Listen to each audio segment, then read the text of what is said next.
ഉരുളക്കിഴങ്ങിലേക്ക് എല്ലാവർക്കും സ്വാഗതം. നമ്മളൊരു 3 ഉരുളക്കിഴങ്ങ് എടുത്തിട്ടുണ്ട്. ഇത് നമുക്കൊന്ന് പുഴുങ്ങി ഉടച്ചെടുക്കാം. ആവശ്യത്തിന് വെള്ളം ഒഴിച്ചു കൊടുക്കാം. കുറച്ച് ഉപ്പിട്ട് കൊടുക്കാം. ഒന്ന് പുഴുങ്ങിയെടുക്കാം. നമ്മൾ ഉരുളക്കിഴങ്ങ് പുഴുങ്ങി ഒന്ന് ഉടച്ചെടുത്തു. നമുക്ക് കുറച്ച് തൈര് ഒഴിച്ചു കൊടുക്കാം.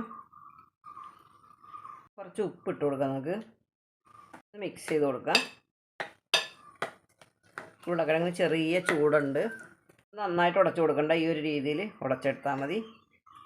നമുക്കൊന്ന് താളിച്ച് ഒഴിച്ചു കൊടുക്കാം. കുറച്ച് വെളിച്ചെണ്ണ ഒഴിച്ചു കൊടുക്കാം. കുറച്ച് കടുക് ഇട്ട് കൊടുക്കാം. വറ്റൽമുളക് ഇട്ട് കൊടുക്കാം. വേപ്പില ഇട്ട് കൊടുക്കാം. ഇഞ്ചിയും പച്ചമുളകും കൂടെ അരിഞ്ഞിട്ട് കൊടുക്കാം. ലേശം മുളക് പൊടി ഇട്ട് കൊടുക്കാം. താളിപ്പ് ഒഴിച്ചു കൊടുക്കാം. നമുക്ക്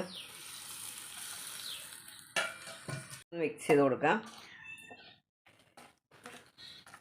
ടേസ്റ്റി ആയിട്ടുള്ളൊരു റെസിപ്പിയാണിത്. നമ്മൾ പച്ചടിയും കിച്ചടിയൊക്കെ ഉണ്ടാക്കാറുണ്ടല്ലോ, അതുപോലെ തന്നെ ഇങ്ങനെ ഒന്ന് തയ്യാറാക്കി വെച്ച് നോക്കൂ. 2-3 ദിവസം ഒരാഴ്ചയൊക്കെ ഇരിക്കുന്ന ഒരു റെസിപ്പിയാണിത്. അവർക്കൊരു നല്ല ദിവസം ആശംസിക്കുന്നു. ടാറ്റാ, ബൈ.